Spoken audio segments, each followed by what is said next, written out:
Good morning, everybody. We are going to get started in the interest of time. I know there's some people still filtering in. It is Thursday of CES week, so I am sure you're all feeling like my voice sounds a little bit right now. A little worse for the wear, as they say. So welcome back to the Digital Health Summit. If you were here yesterday, if you remember, my name is Carlos Nunez. I have the privilege of serving as the chair of the Health Division Board here at CTA. And I'm also the chief medical officer of a company called ResMed. And so I'm happy to be here. Digital health is obviously a big part of my life every day. And I'm glad to see that so many people have signed up to come to the Digital Health Summit. So I just want to also remind everyone that this evening there is the Digital Health Mixer. It is in this area here. It's at the Convention Center room N256. So please come join us. There'll be all the digital health leaders and key opinion leaders and the folks that are here as part of all the companies who are members, exhibitors, et cetera, interested in digital health, which I will have to put in a little plug for the health division at CTA, is one of the fastest growing divisions in the Consumer Technology Association. We added 50 new member companies to the health division just this past year. So if you are not a member, think about it, because I believe this is becoming the most important digital health conference on the planet, just like it's become the most important automobile show on the planet. Who would have thought? And so now we're taking over digital health as well. So let's kick off the morning programming by welcoming Bhatt, who is the, and I did pronounce that right, correct? Okay. Who is from the American College of Cardiology. Did I say that right too? Yes, and Stephen Hoge, president of Moderna, on the future of medicine and individualized treatments. So join me in welcoming them to the stage. Thank you.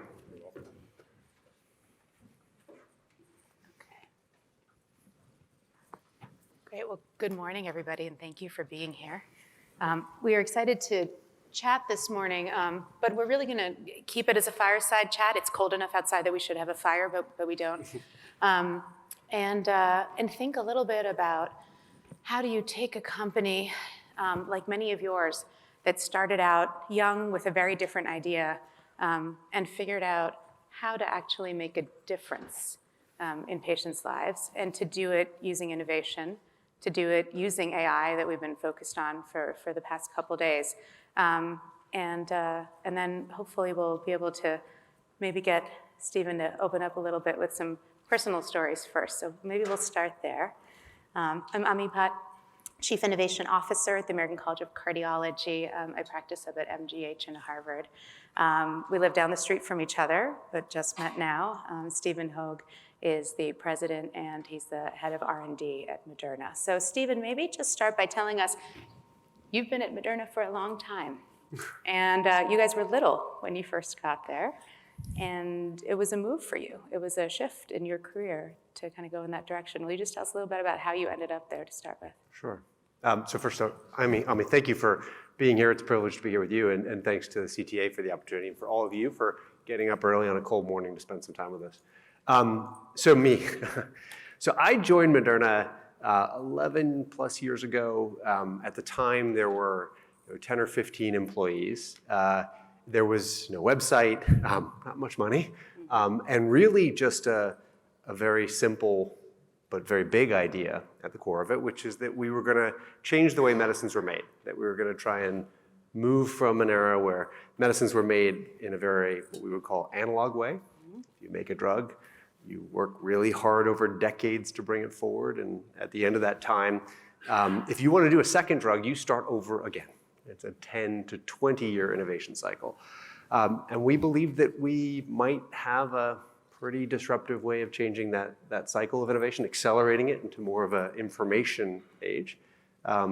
It was enough of a big idea, as crazy as it was, that I decided to blow up my life. At the time, we weren't living in Boston, just down the road from each other as we are now. I was in New York, and for a whole bunch of reasons, as a physician and scientist by background, I just became incredibly attracted to the idea and decided to throw my life into it. Fantastic. And I remember you were telling me that your friends and family were like, this is brilliant. This is a great idea. Go for it. It's exactly the opposite, as I said. I tried to find one person who actually loved me, who thought this was a good idea and that I should do it. And I failed systematically.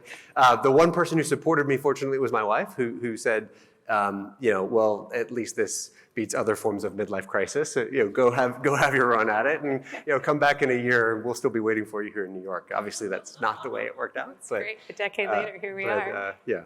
Great. To just get everybody on the same page, will you just talk a little bit? We don't have to do a lot of science, but just mRNA. Yeah. Can we just lay that out for everybody so we all start on the same, level of knowledge about mRNA and why it's different? Yeah. Is that okay? For sure. So mRNA, or messenger RNA, the simplest way to think about it is it's life's instruction molecule. We really think of it as the software molecule for life. Everything and every living thing, every day, carries about its work. It builds bodies, it makes kids, it has disease, it fights disease. All of the instructions to do all of those things are expressed in messenger RNA. It's a temporary, build this, do that, go left, go right, whether it's place an ear on this side of your head or fight off a COVID infection. And so there are many people that believe that actually life started with just those instructions, that software-like instruction of messenger RNA. That was actually the big idea, just to sort of connect the prior thing I said, which is that we, as we thought about if you were going to try and make medicine move and innovation move at the pace of information technology, just we learn something about a disease, why can't we treat it then? Maybe there's going to be a pandemic one day, why can't we create a product that teaches the body what the virus looks like really fast?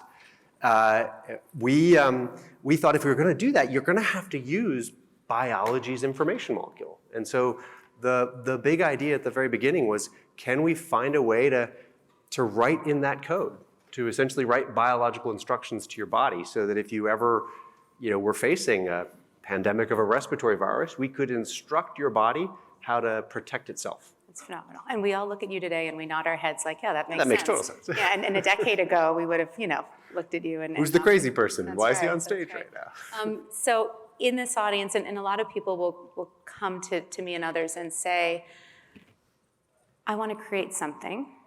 And when I create that, I think I can do several different versions. I can attack this, and I can attack that, and I can do this. And it doesn't matter if it's digital health or if it's medicine.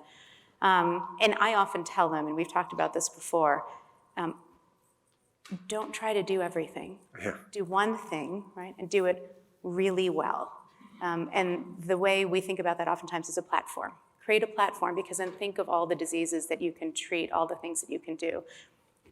You guys really do call yourself a platform-based company. I have from the beginning. Yeah, will you talk a little bit about just Moderna's thoughts on being a platform-based company? Yeah. So first of all, I think you have to define what a platform means, because there's lots of different versions of it that people use. For us, a platform should be something that means that the second time you do something, it can be done faster, better, higher quality. And the third and the fourth, and you go out to the 100th or the nth time, it gets to a point where you're able to do things that you never would have thought possible before. Let me talk about that in the context of our business. We started out saying, we've got to build this ability to make medicines based in messenger RNA. If we can figure out the rules for how we would do that and get those instructions to the body, then we will eventually figure out all the uses that we would go off and do. Now, there are lots of times along the way that people would approach us and say, you're making progress on that. You're making progress on mRNA. Why don't you do something else at the same time? Why don't you do DNA? Why don't you're making progress in cancer. Why don't you do other types of medicines in cancer? And my advice to those who are starting out is you really have to stay close to, almost religiously have high fidelity with your big idea, the simplest version of it. And for us, that was always messenger RNA. It has to be messenger RNA that, and it's not that there aren't other letters, but we love those four and we're going to stick to it. And that ultimately is what defined our success. We built our company as if we will do any medicine to treat any disease as long as it's messenger RNA. And we built platforms in manufacturing or the basic sciences and delivery that really had that at their core. And what we believed is that over time, we would find all of the best uses for that big idea, that simple idea. And even if you look to 2016, 17, 18, some of the things we were saying publicly, we thought one of the amazing things about working with a information technology, information medicine, making messenger RNA instructions and just copying and pasting new instructions, would be that we would be able to do things like move incredibly quickly in the case of a pandemic, but we would also be able to democratize that access down to the individual, making medicines for one person and 1 billion people. Now that sounds like it covers everything, but at the core, there was always that very simple platform idea, which is, but it has to be messenger RNA and it has to use the same core sets of technologies. And you know, when you say it, it sounds simple, but along that journey, I mean, there are times where people throw lots of ideas, lots of big names, lots of money at a young Moderna and say, no, do the thing we want you to do. And so it takes a lot of discipline to say no when you're looking at those people, those connections, that money, and you're saying that we're going to do it for sure. the right way. For sure. There were plenty of times where you're like, really? Is that really help? And it was, yes, it is a closely held belief. But we really actually, look, I think it starts from a place of, if you're going to be an entrepreneur, if you're going to try and do something that's never been done before, you have to be really honest with yourself about, you don't know what you're doing.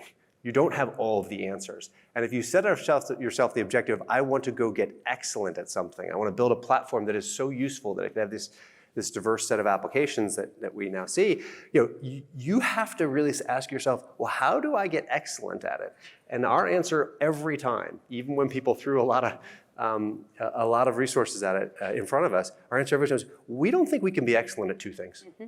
We think we can be excellent at one thing. We're not there yet, but we think we can eventually be excellent at one thing, and we're just going to keep working that thing up the curve, even though it looks like there's low-hanging fruit or easier things to do over here. It'll take us off our mission. So you talked about personalized medicine, and the Moderna that many people know, is the COVID story, right? Mm-hmm. It's the COVID vaccine story. But I want to transition from that story because I'd like them to hear a little bit more about the cancer story, because we talk a lot in digital health in general about the fact that if we do something right, we can do both population and personalized health with the same concept. And this comes up, in many different arenas. We don't talk about mRNA that much, so we haven't talked about that yet. Will you tell us a little bit about how you ended up thinking about cancer specifically? Yeah. And is it realistic? When you say this, my gut instinct as a clinician is you're telling me that I can bring you a patient with cancer, and you're going to specifically for that person be able to understand how you're going to treat them and make this diminish or go away. Yeah. Is that in fact what you're saying eventually? So I would tell you we're already there. Okay. Let me just start with sort of the end of the story and then kind of go back to the beginning. We just announced last month an update to the 3-year follow-up in a randomized study, clinical trial that we're running in skin cancer, melanoma, where we showed that against the standard of care, this is in this country, the United States, which is immune therapies, we reduced the rate of relapse or death from melanoma at 3 years by 50%. So 50% reduction in the rate of relapse or death. Yeah. Almost at 3 years, you start to say, are those cures? Because those curves have flattened out, the number of people that are recurring. Incredibly exciting. Right? Now, that sounds great. If I would describe to you then, and we do that by making a medicine for one patient, one time only. It's it's not even personalized, we say individualized. Because the way we have actually accomplished that medicine that I just described, the data from that large study that I just described, which is statistically significant, we're super excited, we're working hard, we've got work to do. Caveat, caveat, caveat. But we're really excited scientifically about it, is that one of the great insights of the scientific community in cancer, particularly over the last couple of decades, as you know, is the realization that when you defeat cancer, when your body does, it's really your immune system that does it. It figures out the difference between your healthy self and the cancer cells. And that distinction, we can help that distinction with medicines and immune therapies, checkpoint inhibitors, like PD-1 antibodies, but from companies like Merck and others, have been transformational in the ability to help your immune system start to see that. But what many people realize is that by extension, your immune system and your cancer, they're like your fingerprint. They really only apply to you. And therefore, if you're going to develop ability to teach your immune system what your cancer looks like, it has to be literally just for you. And so the medicines that I just described, the 50% reduction in relapse or death from that clinical trial, the way we make those medicines is we take a biopsy of an individual patient's tumor and some of their normal tissue, we sequence it, we figure out a fingerprint of 34 mutations that only that patient's tumor has. They're called neoantigens. Neo because they only exist once and only that patient, like literally there's no overlap with any other human being. And we then make a medicine that actually teaches their immune system about those 34 neoantigens. It works kind of like a vaccine. We manufacture that. We get that done in 6 weeks. Make it just for that patient, send it back to them, and then they get dosed with it. And it looks like your COVID shot at the end. But what we see is 50% of the people that receive that medicine relative to standard of care are no longer having relapses or death.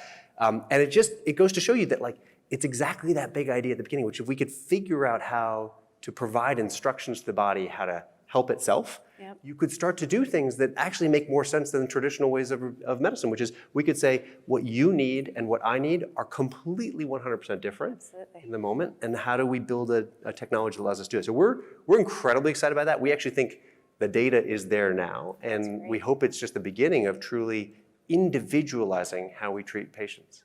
So, first of all, this is amazing, and congratulations. We got a long way to go. It's all good. And we're standing on the shoulders of many people. I mean, this science works that way. The field of cancer itself, right? Yes. Going from the side effects of the chemotherapy, because we were going to kill everything in your body we possibly can to get rid of the cancer, to immunotherapy, huge leap that allows us to be here. So great credit to them. We spent a lot of time talking about health equity. We're going to end our day today with Mark Cuban. Do you have to be as wealthy as him to be able to get this kind of treatment? So right now it's not approved. So even, unfortunately, even he couldn't get it. It's not a matter of equity and cost. It's about proving that this technology can have this benefit. And that work right now we're investing in. In the future, one of the great advantages of information technologies, digital technologies like this, is if we can take the act of medicine making from something where you only ever do it when there's 1 million people to treat, to actually you can start to do it economically. Both the company and society makes money when we do it for an individual.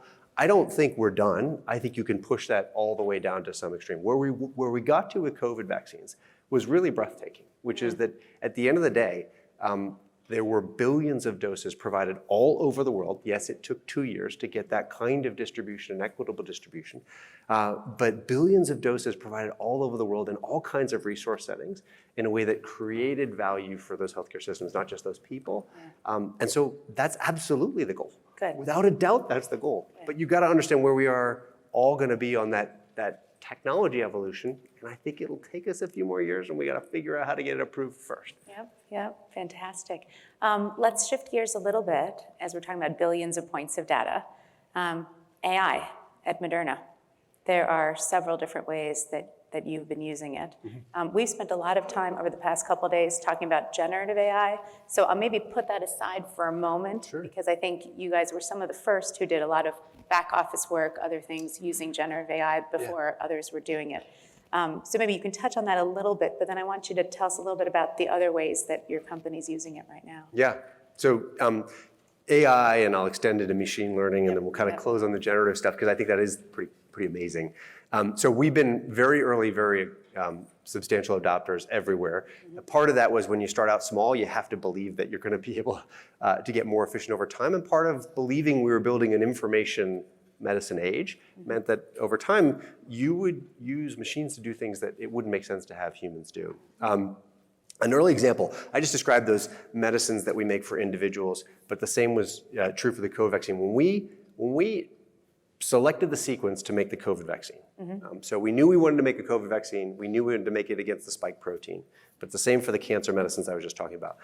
The number of different sequences, the code, zeros and ones, in biology its bases, there are 4 of them, but the number of different sequences you could use to provide the instructions to make that same protein, there were more than 10 to the 80th of them.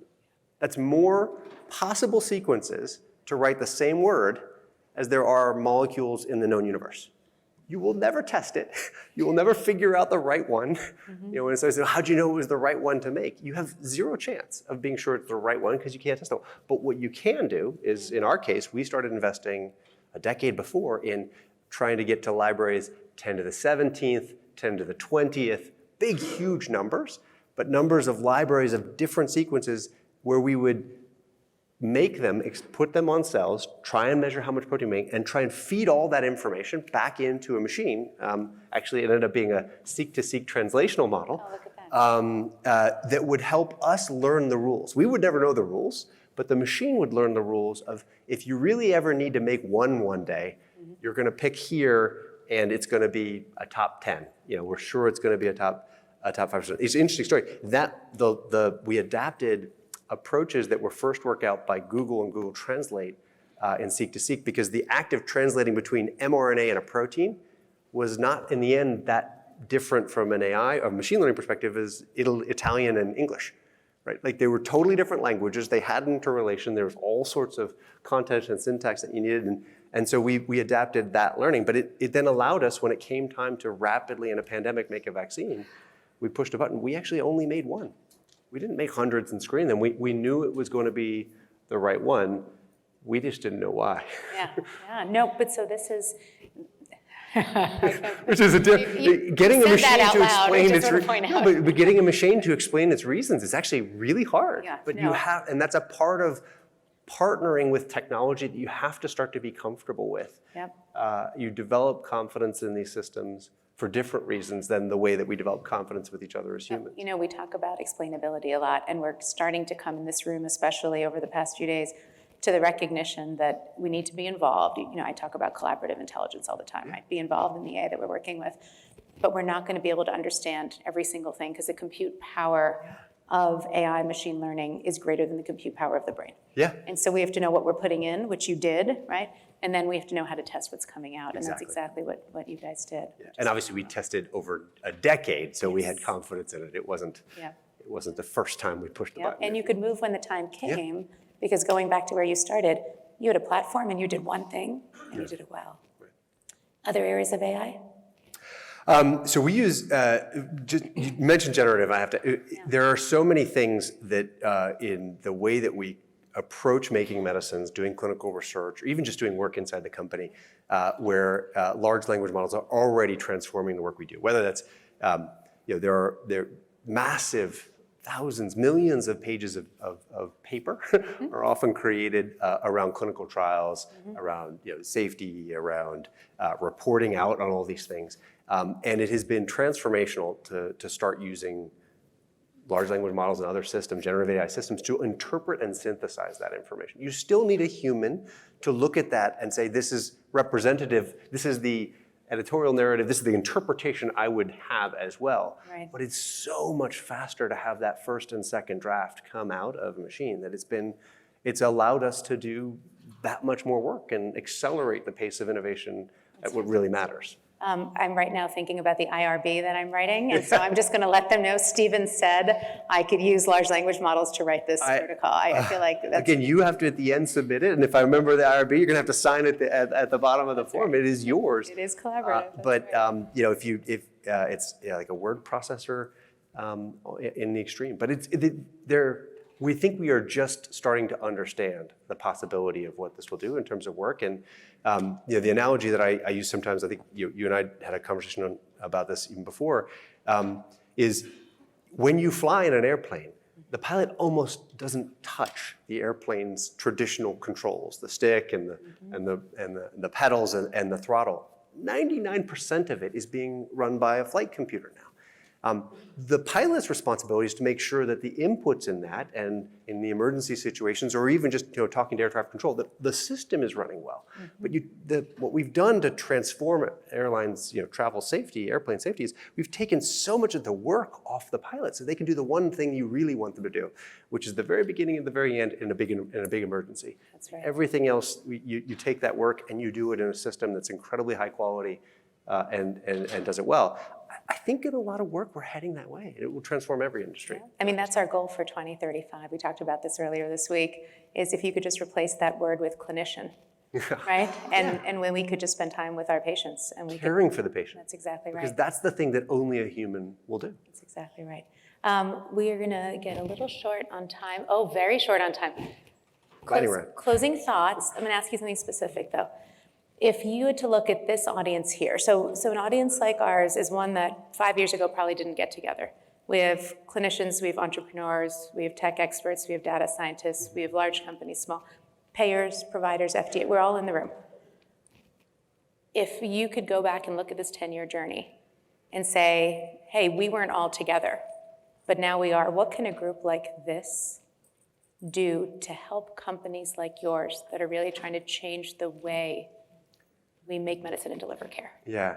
So first and foremost, I think it's continue to cross-pollinate ideas, right? Because the thing that we need in our industry, and I think in healthcare more than anything else, is it is inherently multidisciplinary. As you just list, payers, clinicians, but all even with health delivery systems or drug companies or everything in between, there's so many different levels there's so many different stakeholders in that system that if we don't convene and talk about what it is we're going to transform the way we're doing case intake in a clinical system or in a clinical trial and partner with regulators, partner with others that will want to understand that eventually, that have to ultimately sign off on it, then we will find that individual pockets of innovation get stifled pretty quickly because the whole system isn't ready for something this new. So more than anything else, I think it's the convening powers of groups like this that pull people together and say, well, what are the really disruptive, exciting use cases and how do we share them across? That I think is incredibly powerful. The other thing is continue to foster really big, really simple, innovative ideas and the companies that are pursuing them. Because Moderna is a success story, but it wasn't an overnight success story. And all of us know that we are the product of an environment, particularly in Cambridge and in biotechnology in Eastern Massachusetts, but actually a product of a couple of decades of investment in biotechnology. And that if that hadn't happened, it wouldn't have mattered if I moved to Boston. We would never have come into an existence. And I think creating the space for that kind of innovation, that enthusiasm for very simple but very disruptive ideas is another absolutely essential thing. Because we will depend, even though we're maybe on the other end of that, not on the other end, but we're further down the path in our own version of the story, we will depend upon this ecosystem as much as a new company will. That's fantastic. Well, Stephen, thank you for coming. I told you when you were first coming that Moderna has been in the news a lot, right? Good, bad, and everything in between. It happens to all of us. But one of our goals today was to really help people understand what that journey was and to humanize this process. And you've done that for us today. So thank you so much. And thank you all for being here this morning. Thank you all. Thank you, Emma.